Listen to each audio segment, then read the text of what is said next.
Bukod sa ninanakaw ang pera ng Pilipino, pinagtatangkaan din ng Marcos administration nakawin ang Vice Presidency kay Inday Sara Duterte. Huwag din tayo lalo pumayag. Kasama ang iilang elitistang kongresista, kasama ang iilang elitistang politiko, pilit nilang ninanakaw kay Inday Sara ang pangalawang Pangulo. Bakit nanakawin? Bakit natin sila pahihintulutan? Ang naghalal, ang tumangkilik, ang bumoto at ang nagmamahal kay Inday Sara Duterte ay 32 milyong Pilipino, kasama na tayong lahat doon. Tapos nanakawin lamang ng ilang korot at tiwaling mangbabatas. Papayag ba kayo doon? Kaya ang aking pagpunta rito, bahagi din po niyan, ay hilingin at ipaalala sa inyo na protektahan po ninyo ang isa pang anak ng Mindanao, si Vice President Inday Sara Duterte. Huwag nating pahintulutan nakawin ng Marcos administration ang Vice Presidency mula sa anak ng Mindanao.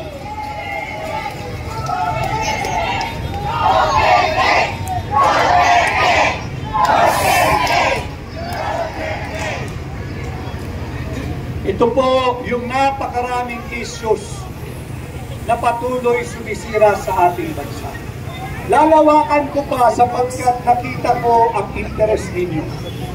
Linggo ng hapon, dapat nasa pamilya kayo, subalit magkakasama tayo, ibig sabihin, uhaw kayo sa totoong impormasyon.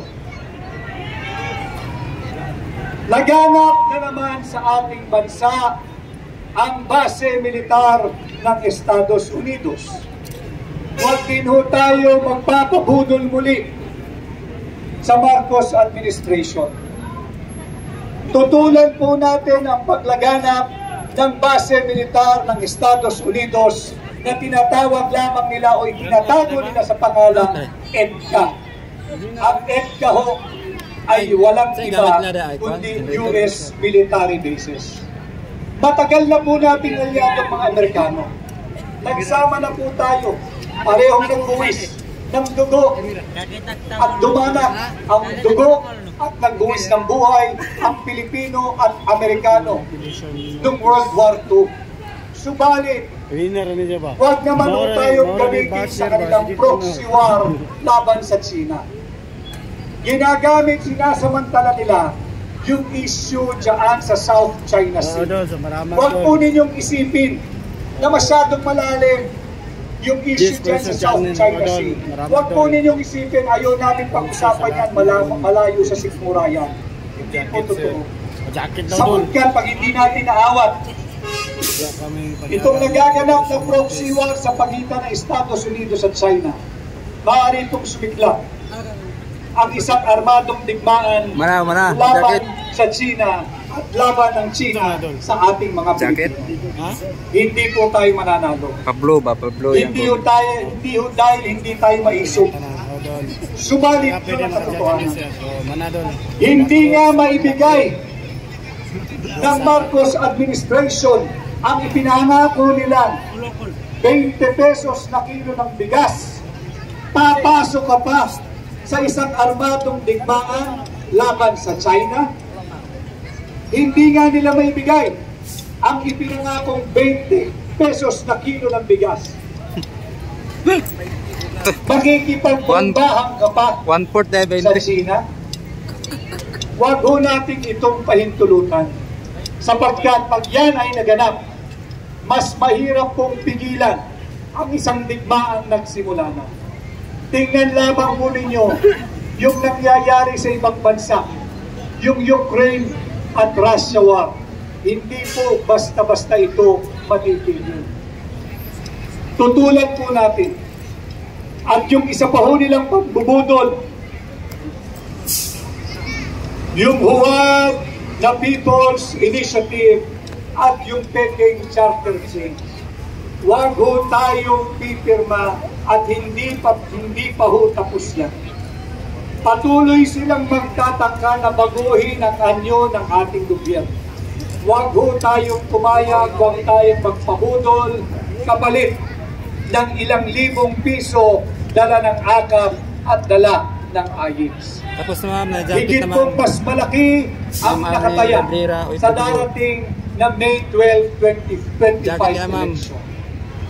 Kinabukasan po ng kabataang Pilipino ang nakataya dito. Huwag po tayong pumayag na patuloy tayong lokohin, patuloy tayong budulin, at patuloy tayong nakawan ng Marcos administration.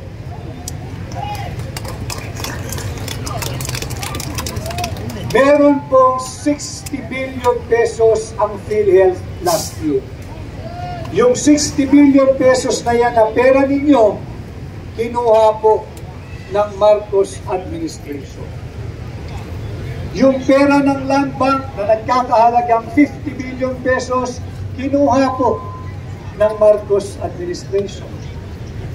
Yung pera ho ng DBP na nagkakahalaga, yung Development Bank of the Philippines, 25 billion pesos kinuha po ng Marcos administration. Yung pera po ng Philippine Deposit Insurance Corporation na nagkakahalagang 117 billion pesos kinuha po ng Marcos administration. At meron ng 500 billion pesos na sinasabi nilang ginamit nila sa flood control program. Tuwing ulan ng kakaunti, bumabaha sa malaking bahagi ng ating bansa.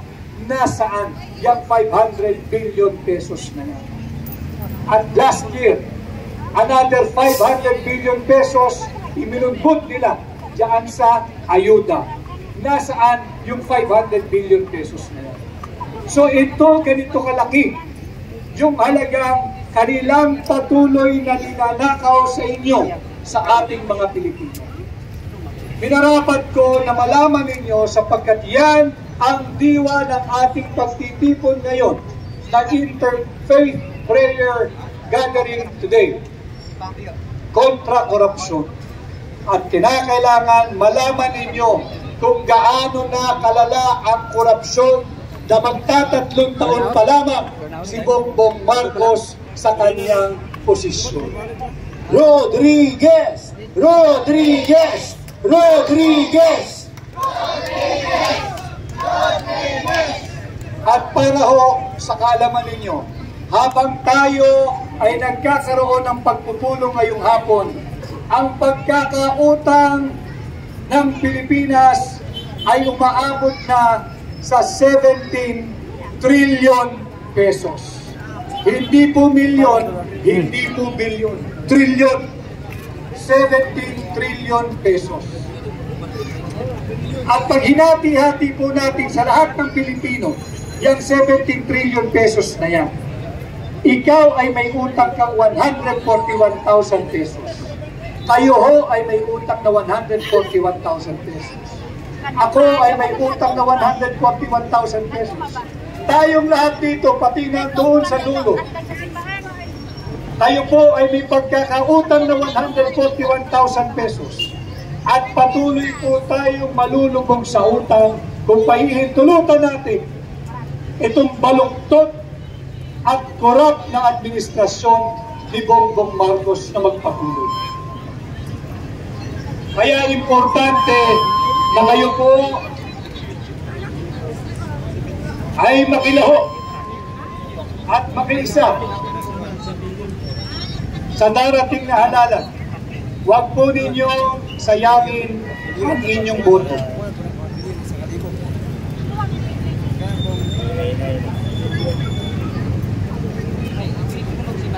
Yung boses ko ay nauubos na dahil matindi ho talaga ang pagbubudol na ginagawa sa atin ng administrasyon ni Bongbong Marcos. Subalit, higit po kayong mahalaga. Kaya ako'y narito upang makiisa sa inyong lahat.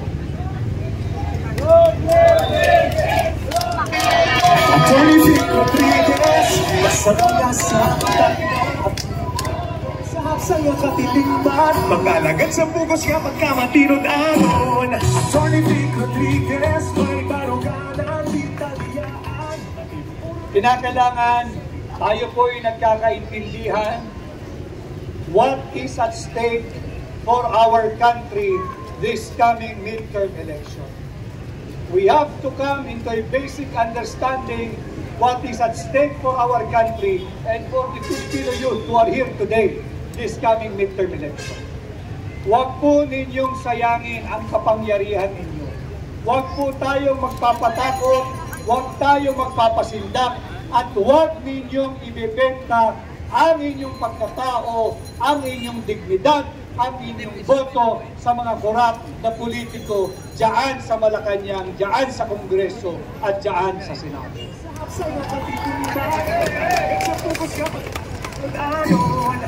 Bilang tunay at maisog na oposisyon, kakatawanin ko ang inyong interes. Ako ang inyong magiging tinig sa Senado. Subalit hindi ko kaya ito mag-isa. Mabigat ang laban, kinakailangan ko ang tulong at suporta ninyo.